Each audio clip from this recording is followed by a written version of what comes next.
भूमि प्रणाम। आज मैं आप सभी के समक्ष इस समीक्षा मीटिंग में उपस्थित हुआ हूँ। मैं युवाओं के लिए अपनी कुछ बात रखना चाहूँगा। महोदय, इस सभा में सबसे ज्यादा युवा ही उपस्थित हैं, तो मैं सबसे पहले इस सभा से एक सवाल पूछना चाहूँगा कि क्या हमारे देश के विकास में युवाओं की अहम भूमिका है या नहीं।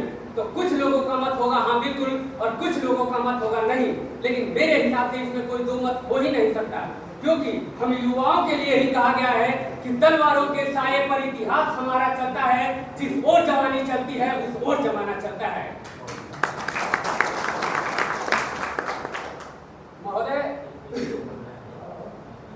सबसे पहले मैं आपको ये बता दूं कि भीम आर्मी के इन्हीं जाबाज युवाओं की वजह से हर गांव-गांव में इन्हीं सिपाहियों की वजह से ये लोग किसी बेसहारे का सहारा बनते हैं, तो किसी गरीब को अन्याय दिलवाते हैं। और इन सब के बाजुओं की ताकत अगर कोई है तो शेरों के शेर बब्बर शेर कहे जाने वाले हमारे आदरणीय चंद्रशेखर आजाद रावण जी हैं इनके पीछे। तभी हमारे देश के युवा जो भीम आर्मी की ये जाबाज सिपाही हैं, वो कहीं भी कोर्ट कचहरी या कहीं भी बोलने के लिए वो एक बार सोचते नहीं है और ना ही डरते हैं, क्योंकि हम वंशज हैं डॉक्टर भीमराव अम्बेडकर के। तभी तो कहा गया है कि कुत्तों की तादाद से शेर डरा नहीं करते हैं, कुत्तों की तादाद से शेर डरा नहीं करते हैं। हम बाबा साहब के बच्चे हैं लाला, किसी के बाप से डरा नहीं करते हैं, किसी के बाप से डरा नहीं करते हैं।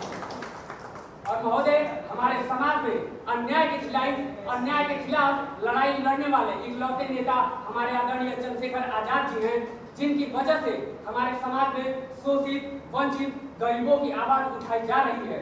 उन्होंने हमारे शोषित वंचित और गरीब लोगों के लिए इतना आवाज उठाया है और अपने सीने पर 4-4 गोलियां खाई है। तो मैं उनसे ये कहना चाहूंगा कि आप शोषित वंचित लोगों के लिए जो आवाज उठा रहे हैं, तो आपने हम लोगों के लिए 4 गोलियां खाई हैं।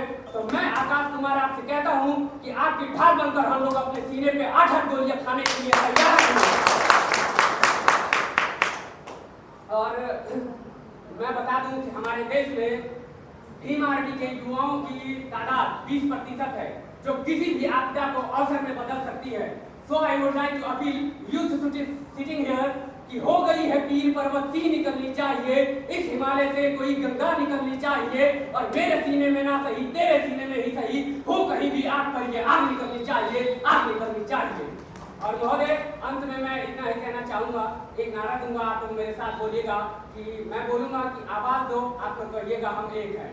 आवाज दो, हम एक हैं। आवाज दो, हम एक हैं। अंत में 2 लाइन कहते हुए अपनी वाणी को विराम दूंगा कि कुछ लोग थे जो वक्त के सांचे में ढल गए, कुछ लोग थे जो वक्त के सांचे में ढल गए, और कुछ लोग थे जो वक्त का सांचा बदल गए। जय भीम, जय संविधान, इंकलाब जिंदाबाद। धन्यवाद।